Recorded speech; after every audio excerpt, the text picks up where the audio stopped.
Okay, you hear us talk about it every day, coffee from Pears Gourmet. Well, it is good stuff, but the company behind Pears also makes plenty of other tasty products. You see many of them in front of us. Yeah. So popcorn and nuts, and here to tell us more about Marathon Ventures, we welcome President John Larson. Good to see you, sir. Great. Thanks for bringing all this. Absolutely. Yes. So let's start with the history, because people who have been in Omaha for a number of years know Herman's, and it did start a long time ago. What, 1915? Yes, Herman's goes back to 1915 when Herman Merowitz started selling peanuts in Omaha, and Herman's Nut House stayed in that family for 3 generations until 1999 when another prominent local businessman, Alan Baer, purchased the company.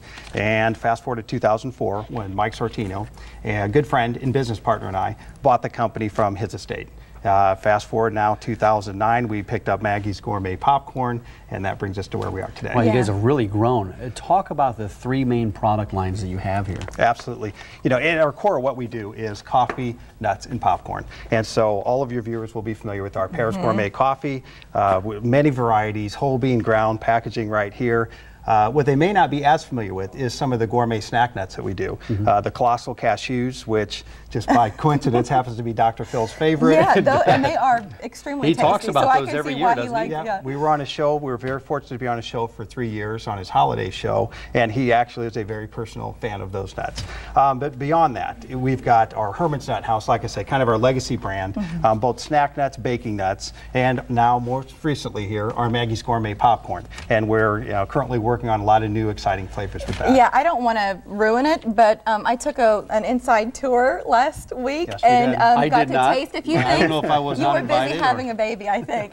But I'm really excited about where you are taking the Maggie's line. I know you haven't had it all that long, but you're doing some really innovative and tasty things with it. Absolutely. One of the things we're looking at doing is some co-branding, and we reached out to Louisiana Hot Sauce, a very well-known brand, and we're working on some flavors using that brand, and you actually see the Louisiana Hot Sauce logo on the product we're working on. I didn't know if I was allowed to spill the beans, but that I just did, and now I admit it. You know what? In terms of my snack ranking, that one is really, really close, if not the top. It's really nice. So I'm excited for that to hit the market and for a lot of people in Omaha to enjoy it. And so we've talked about some of these things, which a lot of people do know and buy and enjoy on a regular basis. But you also do some specialty things, and that's what's right here in front of us. Absolutely. We've got some other labels that are more niche type items.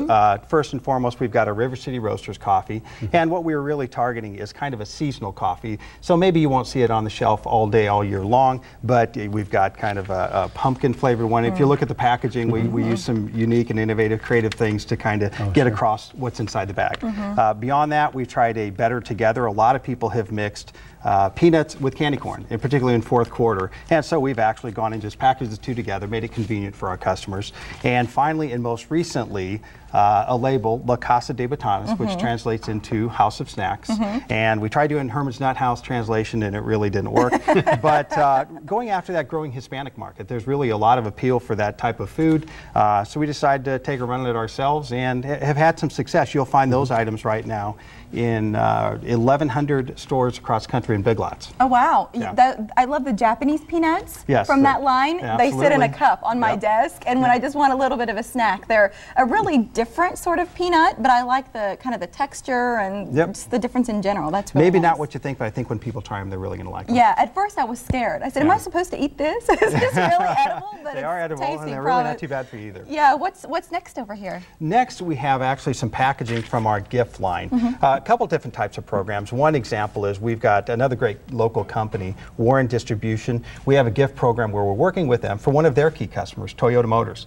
And so what we do is we put together a gift line that is labeled with the Toyota logo, and we will drop ship to Toyota service departments all across the country on behalf of Warren Distribution. It really works out best, or very well for all of us. Yeah, it's nice really, gifting. Yeah, you really partner up with a lot of other companies out there. Yeah. The other thing we'll do is you'll see some familiar logos on our packaging, and we'll combine our great product and their brand, and they'll put the 2 together, and it'll become a very nice appreciation gift for their customers. And I love, and you can't, I think probably for legal reasons, say which products they are, but there are some big name and in some cases Yes. big box stores that carry what you make, and they just put their logo or their name on the packaging. But we are Absolutely. eating your stuff. Absolutely, and it's the fastest growing part of our company right now. I mean, private brands.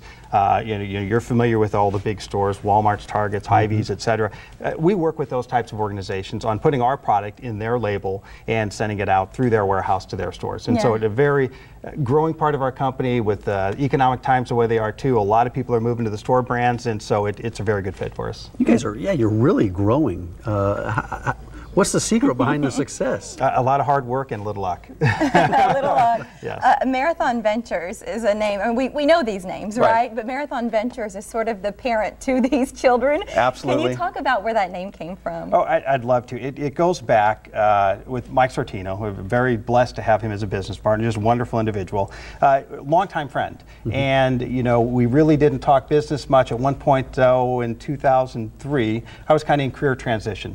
We became running partners. So we're on a long run together, kind of came up with the idea of doing something together, hence Marathon Ventures Inc. Really didn't intend it to be kind of a name used for the public, more business to business, but it's worked out well. It kept us wide open so we could do anything we wanted within that name. I love when you first told me the story that he essentially conned you into running a marathon. Well, for anyone who knows Mike, he's fairly persuasive, and so a great personal story for him as well. Just he's very much an optimist and a can-do type person. From a personal standpoint, he'd come down with leukemia in 1999. Within a year of that, he ran the 2000 New York City Marathon and conned me into running the 2001 New York City Marathon. And we've run quite a few marathons. You did it. Yeah, You finished it, huh? I mean, Yes, we did. you look at everything he had been through as a friend, and you say, how can he do it after this amazing recovery? Yes. And then I can't man up. And Absolutely. Run this with He him. wasn't even a runner, and he managed it. It was hard to tell him no. Yeah, that's a great analogy, for the sort of business that you've created together, You bet. that's sort of the track that you've taken together. Absolutely. It's been Well, a let's great get journey. in here. Let's Marathon Adventures. There's some information on the screen there. But That's a great smelling store. I will say that's one of the first senses that kicks in